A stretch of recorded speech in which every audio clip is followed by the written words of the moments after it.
Shalom saudara yang dikasihi Tuhan Yesus Kristus. Selamat pagi, salam sejahtera untuk kita semuanya. Selamat datang kembali di Renungan Rohani pagi hari ini. Semoga saudara yang terkasih dalam keadaan sehat selalu, kiranya damai dan sukacita Roh Kudus melimpah di dalam hati dan pikiran saudara saat ini. Sebelum kita mulai renungan pagi ini, marilah kita bersama-sama berdoa. Tuhan Yesus, terima kasih sudah membangunkanku pagi hari ini. Terima kasih atas penyertaan dan perlindungan Tuhan. Semua karena karunia Tuhan aku dapat bangun dengan pagi hari ini. Aku menyerahkan seluruh aktivitasku hari ini ke dalam kuasa tangan Tuhan. Jauhkanku dari yang jahat, ya Tuhan. Tuhan Yesus, tolong lindungi dan berkati aktivitasku hari ini. Tolong berkati juga keluarga dan teman-temanku, Bapa Surgawi, oleh karya Roh Kudus. Tolonglah aku untuk menjauhi segala sesuatu yang melukai hati-Mu.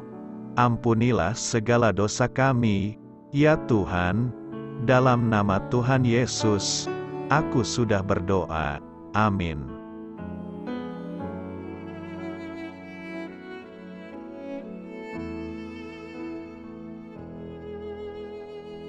Sahabat Suara Sion, pembacaan ayat emas Alkitab renungan kita hari ini. Nats pilihan kita adalah, kamu memberi persepuluhan dari selasih, adas manis, dan jintan, tetapi yang terpenting dalam hukum Taurat kamu abaikan, yaitu keadilan dan belas kasihan dan kesetiaan. Tertulis dalam kitab Matius 23 ayat 23. Bacaan kita pada malam ini terambil dari kitab Matius 23 ayat 13 sampai dengan ayat 23. Celakalah kamu, hai ahli-ahli Taurat dan orang-orang Farisi, hai kamu orang-orang munafik, karena kamu menutup pintu-pintu kerajaan sorga di depan orang, sebab kamu sendiri tidak masuk dan kamu merintangi mereka yang berusaha untuk masuk. Celakalah kamu, hai ahli-ahli Taurat dan orang-orang Farisi, hai kamu orang-orang munafik, sebab kamu menelan rumah janda-janda sedang kamu mengelabui mata orang dengan doa yang panjang-panjang. Sebab itu kamu pasti akan menerima hukuman yang lebih berat. Celakalah kamu, hai ahli-ahli Taurat dan orang-orang Farisi, hai kamu orang-orang munafik, sebab kamu mengarungi lautan dan menjelajah daratan, untuk mentobatkan satu orang saja menjadi penganut agamamu, dan sesudah ia bertobat, kamu menjadikan dia orang neraka, yang 2 kali lebih jahat daripada kamu sendiri. Celakalah kamu, hai pemimpin-pemimpin buta, yang berkata, bersumpah demi bait suci, sumpah itu tidak sah, tetapi bersumpah demi emas bait suci, sumpah itu mengikat. Hai kamu orang-orang bodoh dan orang-orang buta, apakah yang lebih penting, emas atau bait suci yang menguduskan emas itu? Bersumpah demi mezbah, sumpah itu tidak sah, tetapi bersumpah demi persembahan yang ada di atasnya, sumpah itu mengikat. Hai kamu orang-orang buta, apakah yang lebih penting, persembahan atau mezbah yang menguduskan persembahan itu? Karena itu barang siapa bersumpah demi mezbah, ia bersumpah demi mezbah dan juga demi segala sesuatu yang terletak di atasnya. Dan barang siapa bersumpah demi bait suci, ia bersumpah demi bait suci dan juga demi Dia yang diam di situ.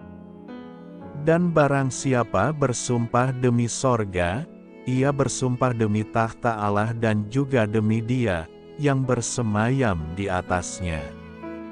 Celakalah kamu, Hai ahli-ahli Taurat dan orang-orang Farisi, hai kamu orang-orang munafik, sebab persepuluhan dari selasih, adas manis dan jintan kamu bayar, tetapi yang terpenting dalam hukum Taurat kamu abaikan, yaitu keadilan dan belas kasihan dan kesetiaan.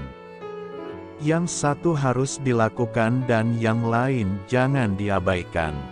Matius 23 ayat 13 sampai dengan ayat 23. Inti dari ayat emas renungan kita adalah salah satu ukuran keserupaan kita dengan Kristus adalah kepekaan kita terhadap penderitaan orang lain. Mari kita mulai renungan pagi kita. Judul renungan kita hari ini adalah Dunia Luar, disusun oleh saudara rohani. Kisah inspiratif. Iman pribadi di dalam Kristus itu disertai dengan melakukan tanggung jawab sosial.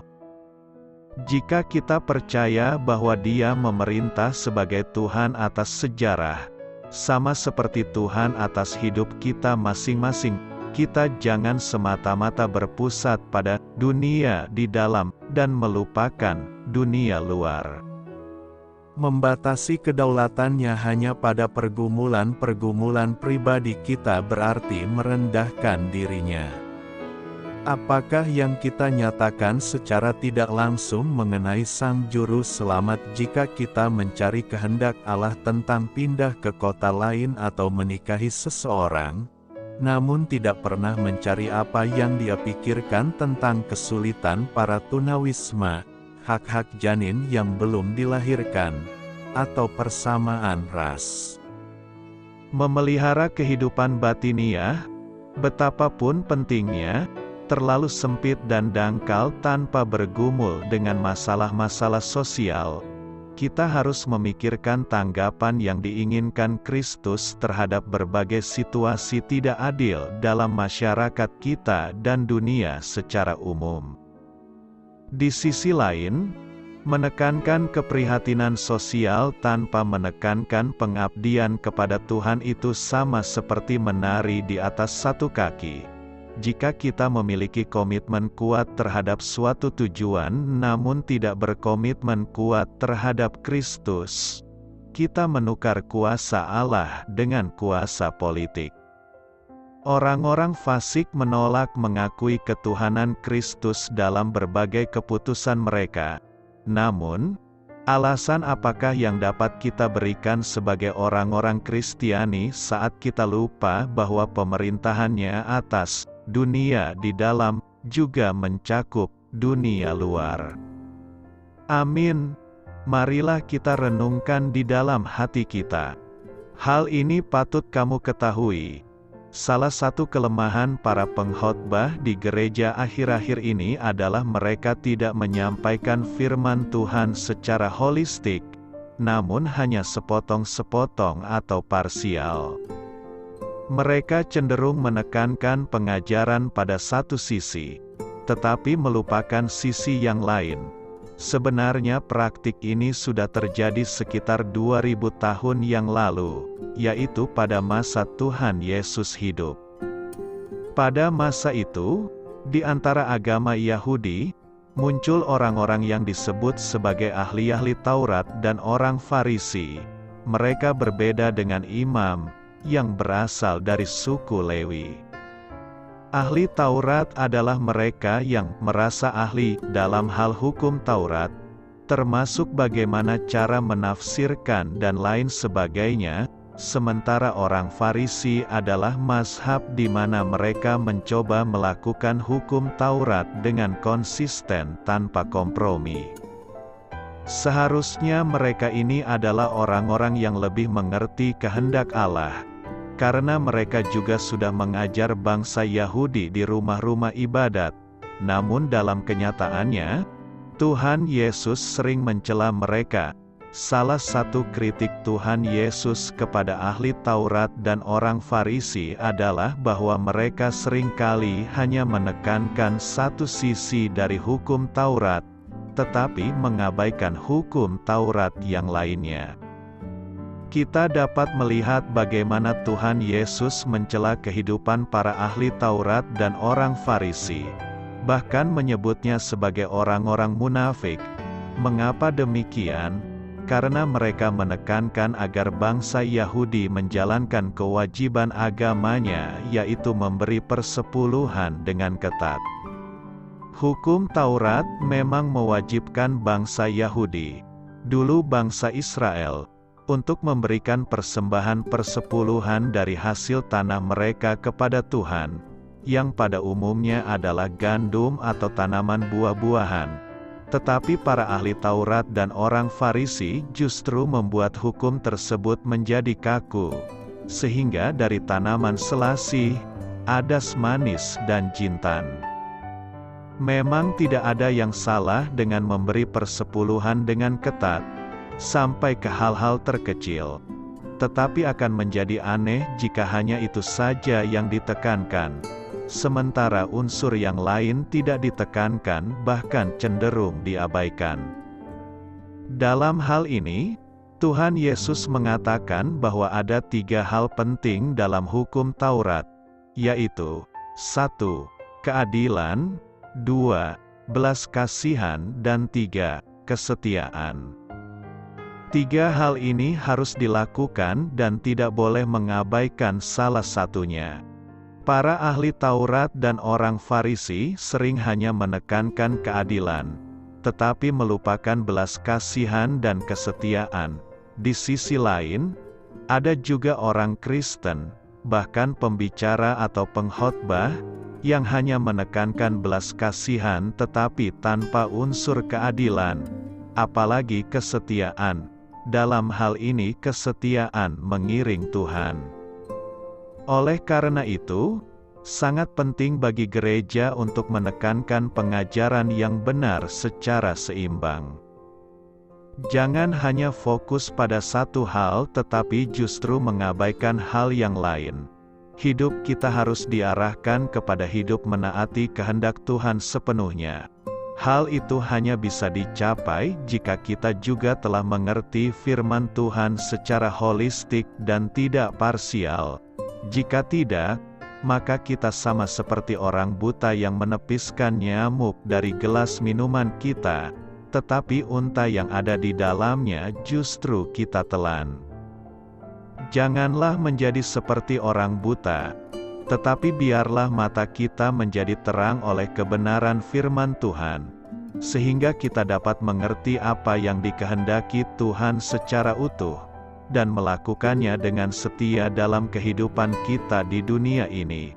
Doa saya menyertai saudara sekalian. Amin.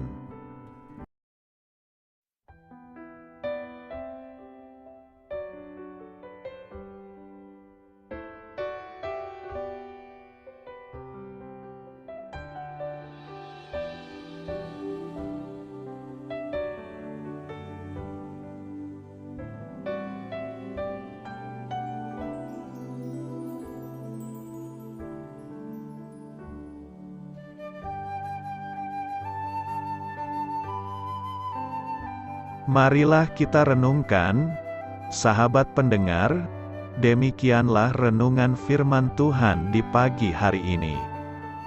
Semoga menjadi berkat di dalam hidup kita, dan sebelum kita memulai segala aktivitas kita pagi hari ini, marilah kita berdoa.